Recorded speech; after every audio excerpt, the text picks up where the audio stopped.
everyone, and welcome to another edition of Clock Talk with Dr. Greg Brannon, author of Restore. And today we're going to talk about Restore. You are a Amazon bestseller, gold medallion author. Congratulations. Thank you very much, Jim. It's a team effort. So let's talk a little bit about the dedication. You quote Genesis 22:25. Let's start with that. Well, it's dedicated to my wife, Jody. And as a believer, I know without a doubt God made male and female. And Genesis 2:25 to 22:25 talks about how God made woman out of our flesh and out of our side, out of the rib, and made us be our helper here. And I know your lovely wife too. Without Jody, I'm not being here. So that was it. And she led to a lovely family with 7 wonderful children. I never had a father myself. And my passion always was to be a father. And again, this journey began with her. There's a Chinese quote that a journey of 1,000 miles is one step. It's funny, was we used that for our wedding. We've been married almost 40 years. And in God's journey, we have 4 wonderful, beautiful biological children. We've also had the honor of adopting 3 wonderful little girls from China. So life is just a phenomenal journey. And I can't see living life without my Jody. Obviously, in your practice, being an OBGYN for almost 30 years, you're on call a lot, you're working weekends, Jody's home with the 4 kids. Obviously, she probably kept the family intact a lot of times, There's right? no Jody, there's no family. And I'm sure during that time frame, and as she's getting older, she's running on fumes every now and then and what have you. And I believe Jody is a patient of Optimal Bio. She was the first guinea pig, first woman, second. Yeah, my PA placed her, yes. And she actually tells a story in there, Jim, about she just thought, at that time we had our 5th child, and she was just run down. And I got this thing, and she hates doctors, hates needles, hates all this stuff. In fact, her mother says, "Why are you dating Greg? Why you got this guy? He's in med school. You'll never go anywhere. You just can't stand doctors." And she tells a story. She just thought it was part of being old. She was 45, 46. And being a mom, like you said, she's homeschooling kids. She's having these babies, that kind of stuff. And she tells a story about being literally at a stoplight and forgot she hit the stoplight. And she just forgot it was there. And she goes, "Oh my gosh, there's a sign of dementia, duh." And we got her levels back. She actually, her level, I know the number was 7. And she was not menopausal. She was perimenopausal. In fact, her FSH was menopausal, even though she was still having cycles with people. A lot of doctors don't know that can still occur. So these symptoms were not make-believe. She didn't need Zoloft for that. And it tells her story when she got her levels back. It was a gradual thing, but over a month. And you never guess her age is 60. So it's amazing how certain things in life, are catalysts for other things. If Jody didn't experience that at the stoplight, didn't have struggling with menopause, for example, would you have done what you did quicker? I don't. Or slower. Slower, I'm sorry. Yeah, slower, maybe. yes. Because Jody was just getting that age, and I started having my OB patient becoming gynecological patients. We're getting that. And I was just sitting there going, again, everybody could not be an SSRI. There's got to be something. And the science behind SSRI, people don't realize that. The SSRI science was all hypothetical. There's no proof. There's only 21 theories on how it's working. So, and there's side effects to all those medications. So I think, and at the same time, we also found out her thyroid was through the roof. She got shingles, and because your immune system's run down, hypothyroidism, boom, we found she had Hashimoto's. So it was this plethora of things hitting at one time. So yes, your most important person in your life is feeling this way. I was looking for an answer, yes. Me, I thought I was feeling great. Boy, when I got my levels got where I was supposed to be, I know a difference, Jim. Because when you were an OBGYN, you had heard about this before, but Jim. You weren't exactly open-minded. Oh, open-minded? Oh my gosh, Jim. It's just the opposite. If it wasn't FDA approved, we have a wonderful compound pharmacist, Dr. Hamid, who I did not know this. I forgot. Came to me 20 years ago talking about this. And I said, full crap. It's crazy. But it was like when I was exposed to this, I got a big document, a book on this. A friend of mine gave it to me. It literally sat on my desk for 2 years. And then I said, when I picked up and looked at it, and I was, coerced into going to a conference on this. And Gino Tortora, who's like the pioneer of this stuff, he's about 80 at the time. And I went to the conference because I could go to the Phoenix Open, play golf, and I took 3 days off to go do that. And I trained at a very good OB-GYN place, and he knew who trained me. So he basically asked me, at the conference, why are you against this. I gave him about an hour's worth of that. I thought I knew my stuff. Jim, the next 2.5 days, I was destroyed on science, just destroyed. And I was sold. And I was the first, I got placed and I saw a complete difference. And then that caused Jody heard her story. So was golf the catalyst for you to pick the book up to go to this conference first? Or did something else happen where you said, you know what, that book's collecting dust over there. I need to look at it. I became diabetic. And I'm like, how the heck am I diabetic? At that time, I'm training doing half triathlons, I'm working out, but I ate the way the host eat, oatmeal every morning, 6 meals a day, the food pair, all this stuff. And I read a book at the same time called Mark Sisson, Primal Blueprint. He was the guy who did the nutrition for P90X. And he had an epiphany and got off grain, started pushing this fasting, no grain stuff. I started looking at the science, it's like, whoa. And I did a lot of diabetics and my OB patients. I started applying it to myself. I lost 32 pounds in 6 weeks, changing nothing other than skipping breakfast and get rid of grains. So that was about 2011. That's the same time I'm going to the conference in March of 12. So it's tying this all together for my own health and Jody's health. So the high idea was, I just love science, Jim. I want to be proven something. I want to hear the truth and hear the facts. Wherever they take me, I want to go that pathway.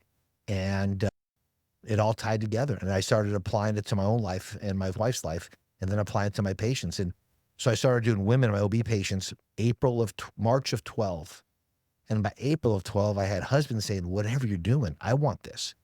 But I didn't want to see men in my OB practice. So I rented the space next door, and now we have 9 offices in 5 states. Sure. Obviously, I have you as my partner, and my daughter's our partner. And like Jody, my wife Colleen went, I think in 2016, 2017. And like you, I don't need that. I'm doing exercise. I feel great. I know you. You're a beast. I know you. Yeah, no, you are. I know. But then you. I got converted in 19. So yeah, exactly. And I felt 100% better. But you got converted 3-4 years later. You did your work. You did your research. That's the whole thing about this is, it's not like overnight we said, oh, this is something. We did our research.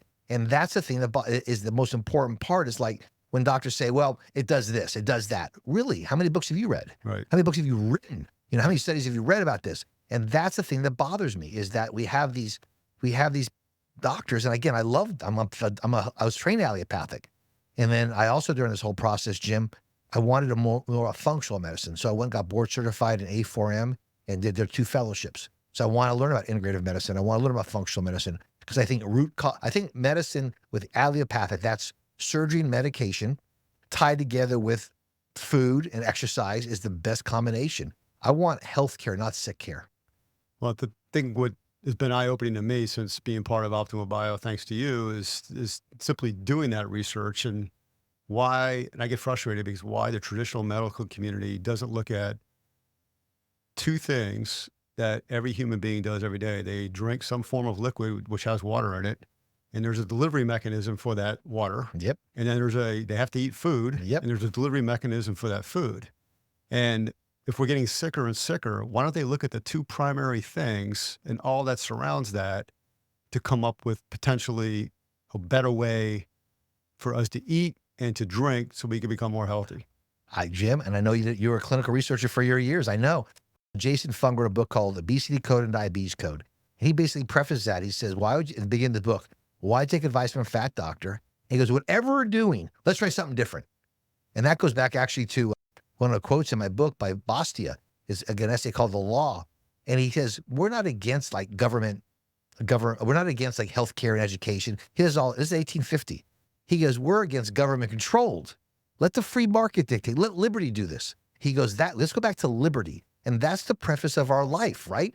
Is freedom. I believe in liberty over coercion, freedom over compulsion. And that's what led me to this whole thing. Is I was so dogmatic that I knew bull-loney. I wasn't trained about this. It's wrong. That's ignorant. Right. In fact, in my first book, Hormone Handbook, I wrote by introduction, arrogance led to ignorance. And I will not do that again. So I read your introduction. I thought it was fantastic. And a gentleman named Glenn Yopis wrote it. Mm-hmm. Tell us a little bit about him. Yeah, Glenn, his passion is to get personalization of the medical system, the industry, and because everything's so standardized. It's becoming very sterile. It's a standardization. You're this, you do this little box, you do this. The EMRs had like destroyed the individual. And his whole idea is to personalize the future. He believes the future is personalization again, which again goes back to restore. And Glenn Hobbs is very passionate about that. In fact, he was his keynote speaker at his conference 2 weeks ago.